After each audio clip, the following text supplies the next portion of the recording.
प्रिय विद्यार्थियों, आज हमारा इस बुक का अंतिम अध्याय 19 प्रारंभ हो रहा है। सड़क सुरक्षा। निश्चित रूप से यहाँ से प्रश्न पूछा जाता है बोर्ड एग्जाम में। बहुत ही महत्वपूर्ण ये पाठ है, यहाँ से प्रश्न आना निश्चित है। सड़क सुरक्षा से संबंधित हमारे कर्तव्य क्या बनते हैं, एक कहानी के माध्यम से भी इसे स्पष्ट किया गया है। वास्तव में हम घर से बाहर जब निकलें, पैदल अगर चल रहे हैं तो किस तरह सड़क पर किस तरफ हमें और कैसे चलना है, क्या सावधानियां रखनी चाहिए। अगर हम किसी वाहन से चल रहे हैं तो हमें कौन सी सावधानियां रखनी चाहिए, कौन से यातायात संबंधी नियम होते हैं, उन नियमों का हमें पालन करना चाहिए ताकि कोई भी दुर्घटना घटित नहीं हो। ये सब बातें हम इस चैप्टर में पढ़ेंगे। सबसे पहले तो सड़क सुरक्षा में हमारे कर्तव्य क्या हैं ये बताए गए हैं। सबसे पहला कर्तव्य तो यही है कि दुर्घटना स्थल से बचकर निकलने की जगह घायल लोगों की सहायता हम स्वयं करें और दूसरों को भी इसके लिए प्रेरित करें।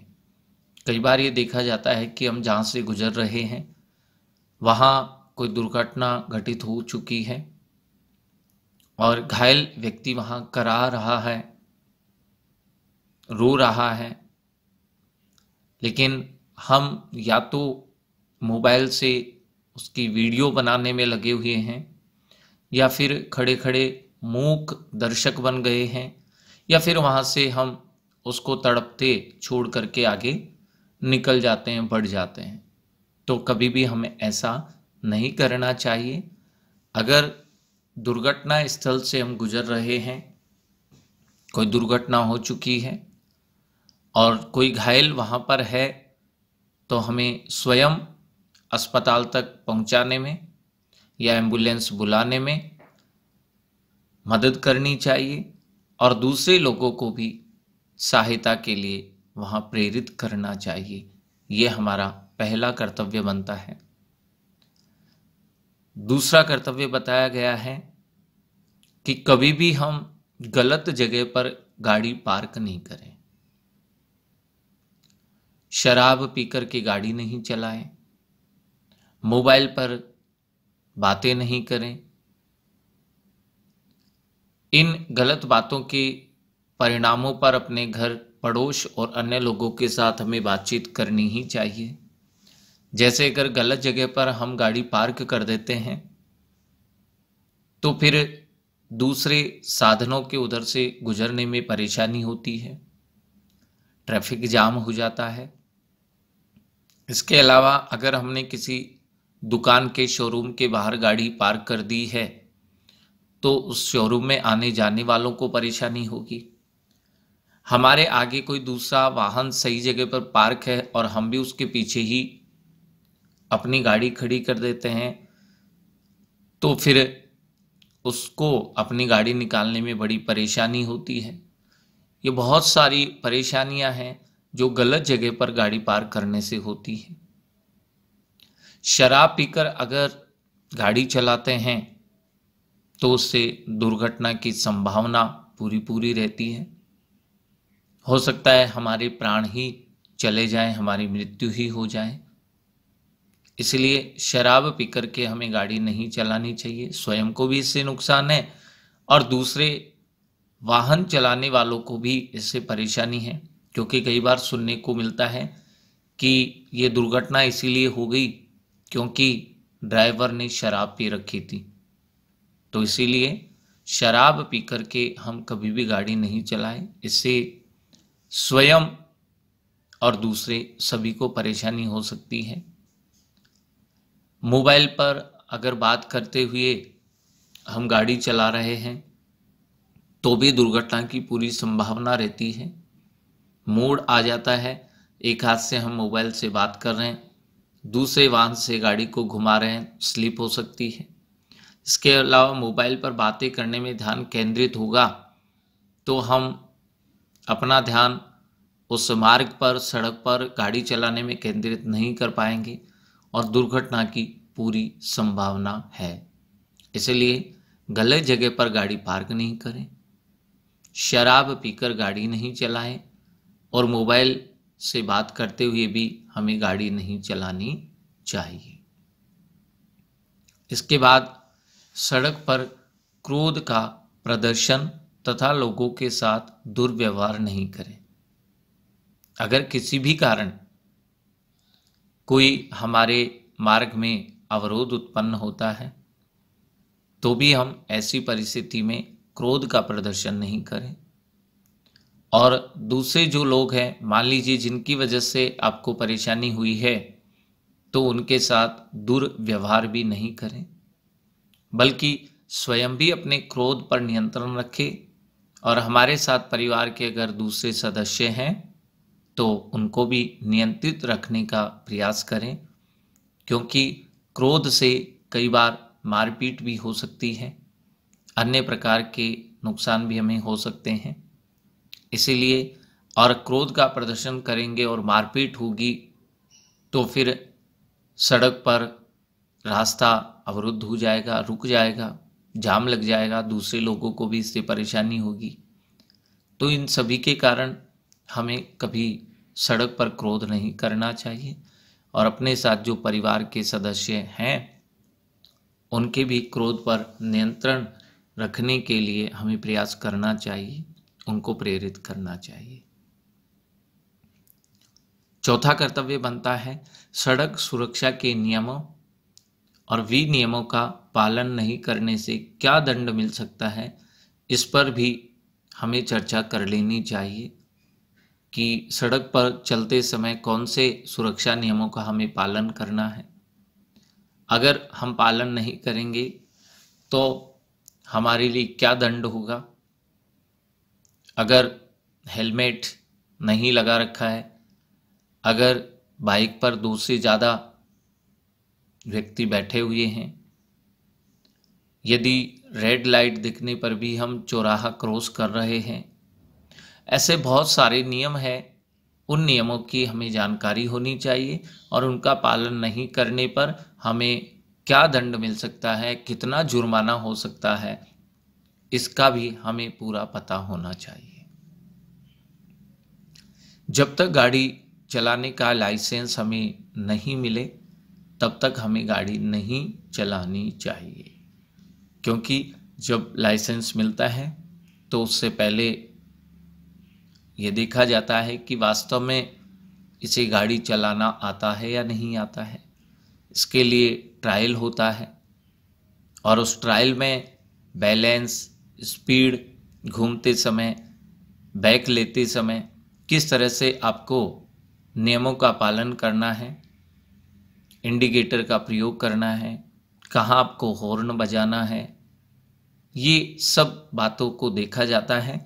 उसके बाद ही लाइसेंस बनता है, अर्थात अब आप गाड़ी चला सकते हैं। लेकिन जब तक आपका लाइसेंस नहीं बन पाता है तो आपको गाड़ी नहीं चलाना चाहिए, इससे दुर्घटना की पूरी संभावना होती है। गाड़ी पर जो नंबर प्लेट है वह भी दिए गए निर्देशों के अनुसार होनी चाहिए।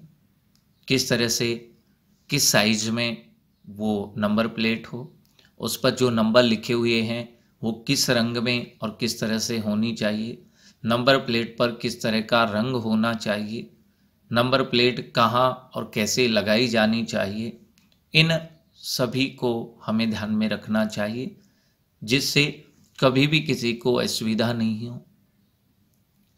अगर व्यावसायिक वाहन है तो हमें पता है कि उस पर पीला रंग नंबर प्लेट पर होना चाहिए, जिससे पहचान हो जाती है।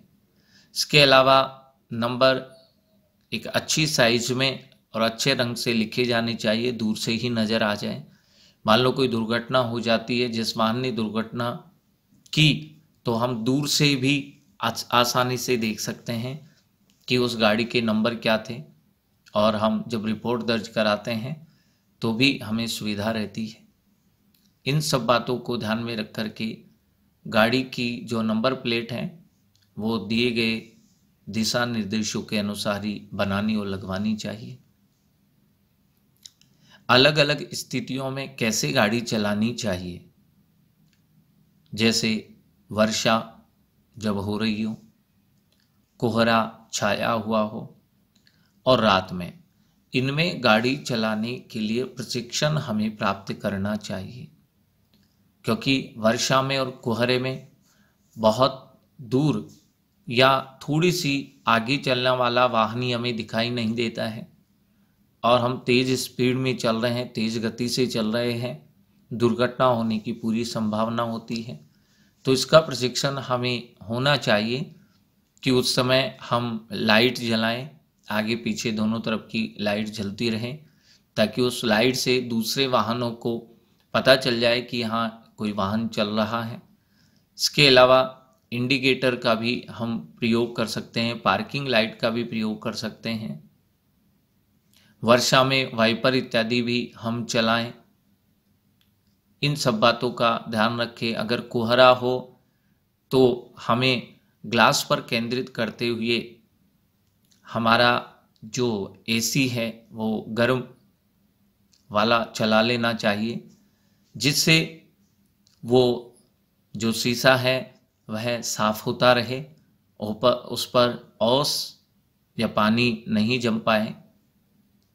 इसके अलावा रात में भी हम देखते हैं कि जब हम वाहन चलाते हैं, सामने से कोई दूसरा वाहन आता है तो उसकी लाइट बहुत तेज़ होती है, सीधी हमारी आंखों पर आ जाती है और हमें सामने रास्ता या सामने वाला वाहन भी नहीं दिख पाता है।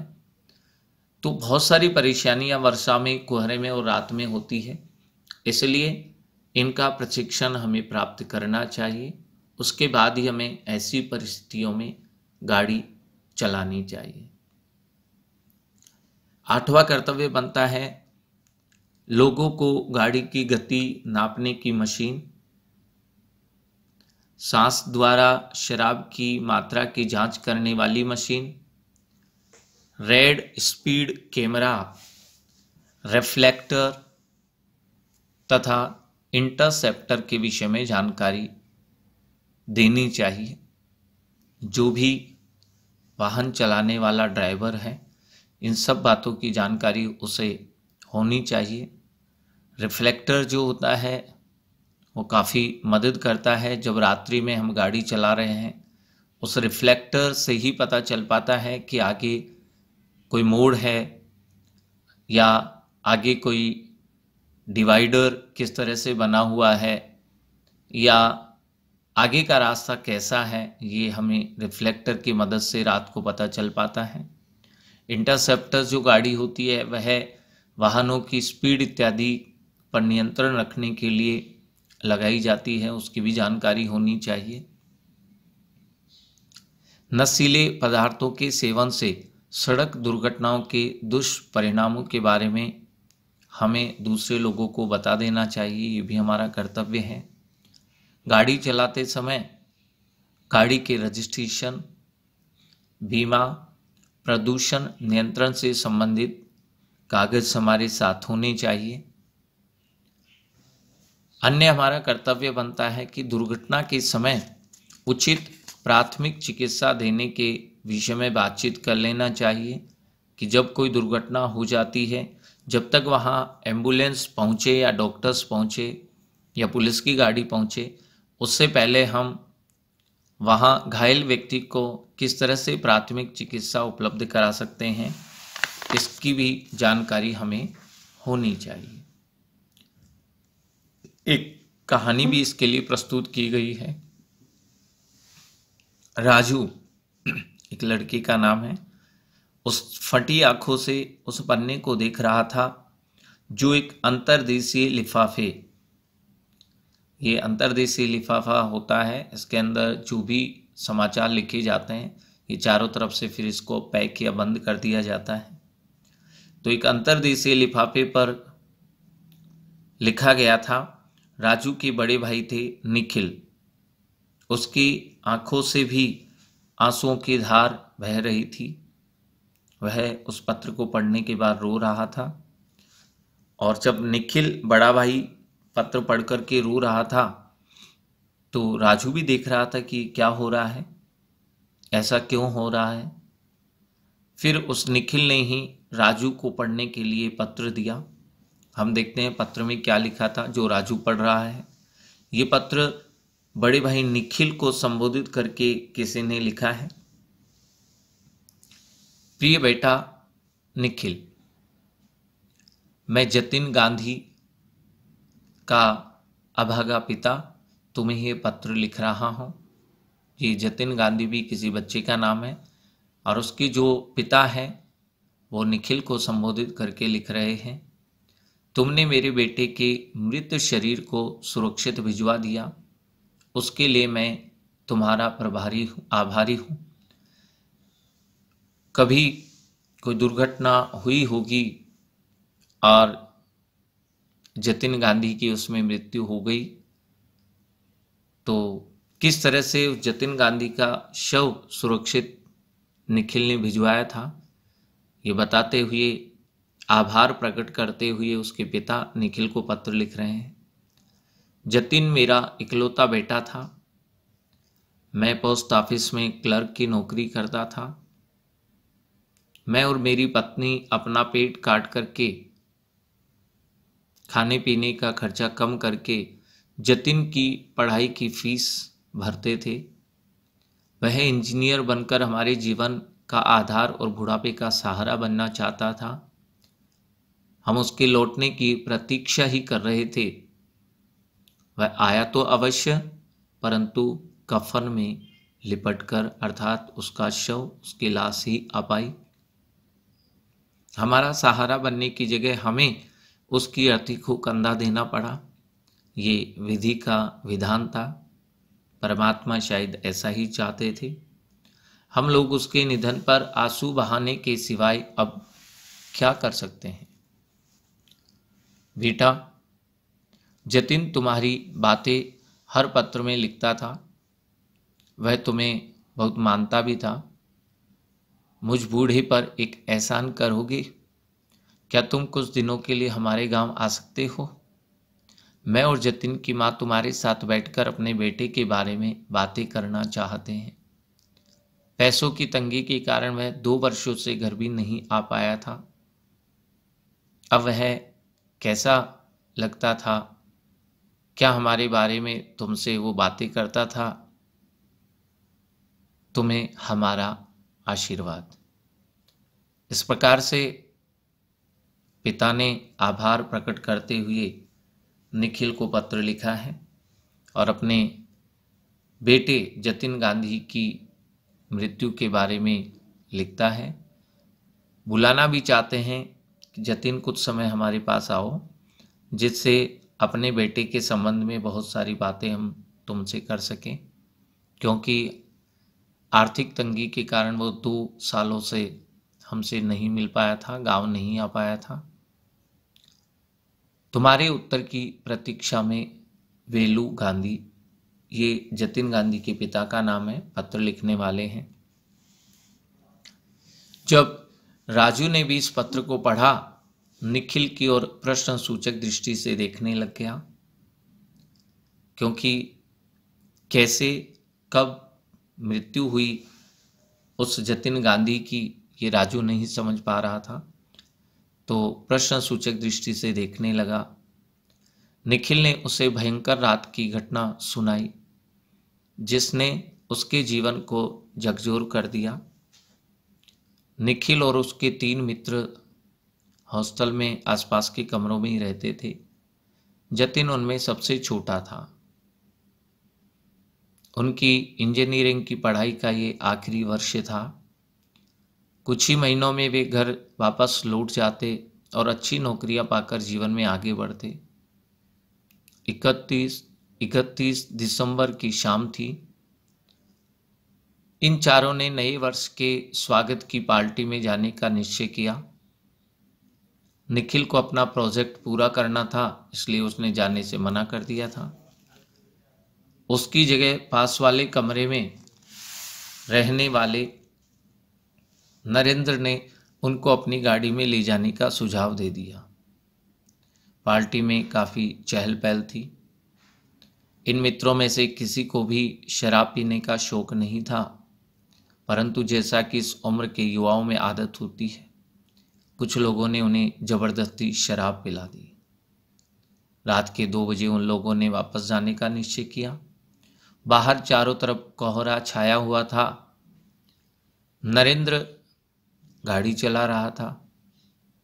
हेडलाइट जलाकर भी उसे ज़्यादा कुछ दिखाई नहीं दे रहा था, क्योंकि एक तो कोहरा था और एक शराब पी रखी थी। पार्टी में जोर से शोर मचाकर नाचने से बाकी लोग अपनी आंखें बंद करके सो गए। सब थक चुके थे, पूरी रात जागे हुए थे, इसलिए बाकी लोग सो गए। नरेंद्र की आंखों में भी नींद भरी हुई थी, उसे नींद भी आ रही थी। अचानक गाड़ी जाकर फ्लाईओवर के खंभे से टकरा गई। नरेंद्र के अलावा बाकी तीनों की उसी समय मृत्यु हो गई और नरेंद्र की कई हड्डियां टूट गई। सारा शरीर कांपने लगा। मृतकों को पहचान कर उनके माता पिता को खबर देना और उन शवों को शवगृह में रखवाना, इन सभी बातों ने निखिल को शारीरिक और मानसिक रूप से हिला करके रख दिया था। कल तक जिन मित्रों के साथ वह अपने जीवन के सुख दुख बांटता था, आज बिना आवाज के वे प्राणहीन हो गए थे। उनके माता पिता की हृदय विदारक चीखें उस रात भर जगा कर रखती थी, और अब यह पत्र। आखिर कैसे खड़ा होगा वह वेलू गांधी के सामने? पिता के सामने अब मर चुका है, कैसे खड़ा हो पाएगा? इस तरह से वह निखिल अपने छोटे भाई राजू को सारी घटना बताता है। अब ये कुछ ऐसे संकेत हैं जो हमें आवश्यक रूप से पता होना चाहिए। पहला संकेत रेड लाइट का है, वो बताता है कि रुक जाओ। दूसरा संकेत जो त्रिभुज आकार का बना है, ये रास्ता देने का संकेत कर रहा है कि आगे हमें जाना है, शीघ्रता से रास्ता दीजिए, आगे बढ़ना है। तीसरा जो संकेत है, देखिए तीर का चिन्ह बना है और उसे काटा गया है। इसका अर्थ ये हुआ कि यहाँ से तीर की तरह आप सीधे नहीं जा सकते हैं। तीर की तरह आपको सीधा जाने से यहाँ मना है, निषिद्ध है। इसके बाद दूसरा निशान ऐसा भी है जिसमें एक तरफ जाने वाले रास्ते को तीर को काट दिया गया है और केवल आने वाला तीर दिखाई दे रहा है।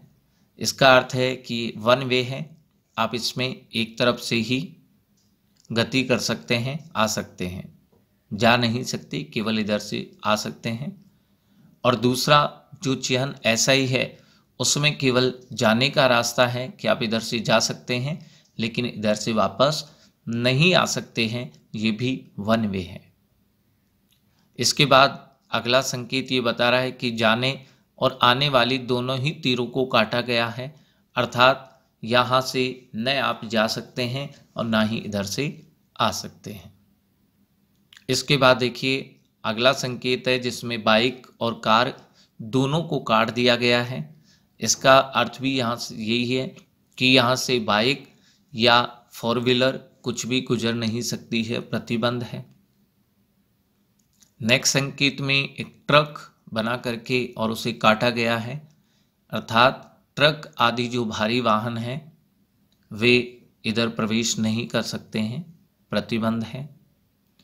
इसके बाद आगे जो चित्र दिया गया है, इसमें देखिए बैलगाड़ी को काटा गया है, अर्थात बैलगाड़ी इधर प्रवेश नहीं कर सकती। फिर तांगे को काटा गया है, तांगा इधर से नहीं गुजर सकता है, प्रतिबंध है। आगे बढ़ते हैं कि ये देखिए हाथ से किसी छोटी गाड़ी को धकेला जा रहा है, उसको काटा गया है, अर्थात यहाँ हाथ गाड़ी भी प्रतिबंधित है। साइकिल, आगे संकेत बता रहा है कि यहाँ साइकिल भी प्रतिबंधित है। आगे संकेत बता रहा है कि पैदल चलने वालों पर भी प्रतिबंध है। और नेक्स्ट संकेत हमें ये बताता है कि दाहिनी तरफ जो तीर घूम रही है उसे काट दिया गया है, अर्थात आप दाहिनी तरफ यहाँ मोड़ नहीं ले सकते हैं। इसी तरह अगला संकेत है, उसमें बाईं तरफ का मोड़ आप नहीं ले सकते हैं, वो प्रतिबंधित है। नेक्स्ट कुछ संकेत और दिए गए हैं जिसमें बताया गया है कि यू मोड़ दिया गया है और उसे काटा गया है, अर्थात आप यू टर्न यहाँ नहीं ले सकते हैं। इसके बाद अगला संकेत है जिसमें एक तीर सीधा चल रहा है और दूसरा तीर उसके दाहिनी तरफ से आगे निकल रहा है, उसको काट दिया, अर्थात इस मार्ग पर, इस सड़क पर, इस रास्ते में आप ओवरटेकिंग नहीं कर सकते हैं। हॉर्न को काटा गया है अगले संकेत में, इसका अर्थ है हॉर्न आप नहीं बजा सकते हैं। यहाँ कोई हॉस्पिटल होगा या और कोई ऐसा ऑफिस है या कोई स्कूल होगी कि उसके आसपास आपको तेज हॉर्न नहीं बजाना है, तो ये संकेत है। इसके बाद बैलगाड़ी है या हाथ गाड़ी है, इन दोनों को काटा गया है, ये दोनों इधर से नहीं गुजर सकती हैं। आगे ट्रक के साथ ही एक तीर का चिन्ह भी लगा हुआ है, ये इसकी लंबाई को बता रहा है कि ये वाहन की लंबाई सीमा कितनी है। इसके बाद अगला संकेत हमें गति बता रहा है कि 50 की स्पीड में ही 50 किलोमीटर पर आवर के हिसाब से ही हम यहाँ अपने वाहन को चलाएं। इसके बाद आगे वजन लोड गाड़ी में कितना होना चाहिए उसके लिए लिखा हुआ है 5 टन वजन ही गाड़ी में होना चाहिए, वही इधर से इस पुलिया से, इस मार्ग से गुजर सकते हैं। इसके अलावा कहीं पर यदि पुलिया बनी हुई है और उसके नीचे से रास्ता है तो संकेतक देखिए बना हुआ है कि केवल 3.5 मीटर ऊंचाई का कोई वाहन है वो इसमें से गुजर सकता है, इससे अगर ऊंचाई ज़्यादा है तो वो इससे नहीं गुजर सकते हैं। चौड़ाई बताई गई है अगले संकेत में कि 2 मीटर चौड़ाई है केवल, तो इससे कम चौड़ाई का वाहन इधर से गुजर सके। इसके अलावा अगला संकेतक है वो हमें एक्सल लोड सीमा बता रहा है कि कितना लोड यहाँ पर है, ले सकते हैं। नेक्स्ट संकेतक है 2 वाहनों के बीच में कितनी दूरी होनी चाहिए। इसके बाद संकेत ऐसा है कि यहाँ का जो प्रतिबंध है अब समाप्त हो रहा है, यहाँ किसी प्रकार का प्रतिबंधित संकेत नहीं है।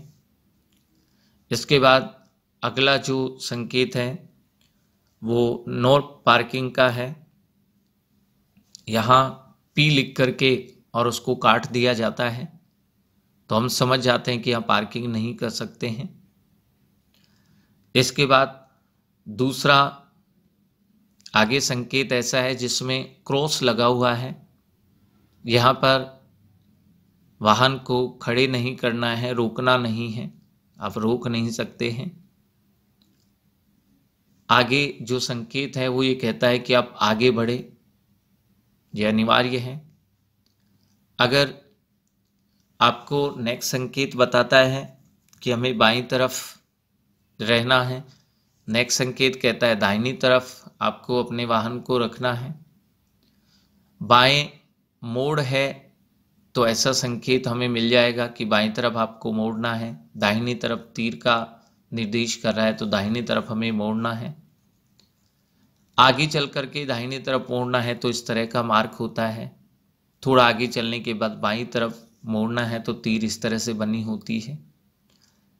आगे अगर हम बढ़ते हैं, सीधे जाना है तो उसके लिए सीधी तीर होती है, और बाईं तरफ अगर कोई मार्ग है उसमें तो बाईं तरफ मोड़ने के लिए भी ऐसा तीर बना दिया जाता है। ठीक इसी प्रकार आगे और दाहिनी तरफ के लिए भी ऐसे तीरों के माध्यम से निर्देश दिया जाता है। अगर साइकिल ट्रैक होती है तो साइकिल का उसमें चित्र बना करके कहा जाता है कि ये साइकिल ट्रैक है, आप साइकिल चला सकते हैं।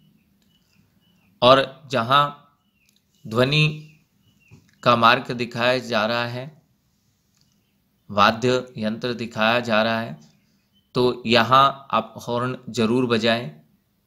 ये कोई ऐसा रास्ता होगा जहाँ से पब्लिक आती जाती है, यहाँ रोड लाइट भी नहीं लगी है, तो आप हॉर्न देकर ही इधर से गुजरें। तो इसलिए हॉर्न का संकेत बनाया जाता है कि हॉर्न देकर ही यहाँ से आप गुजरेंगे, आगे बढ़ेंगे। इस तरह हमें जो हमारे सड़क सुरक्षा संबंधी कर्तव्य हैं उनका पालन करना चाहिए। और ये कुछ महत्वपूर्ण संकेत हैं, इनकी जानकारी भी हमें होनी चाहिए।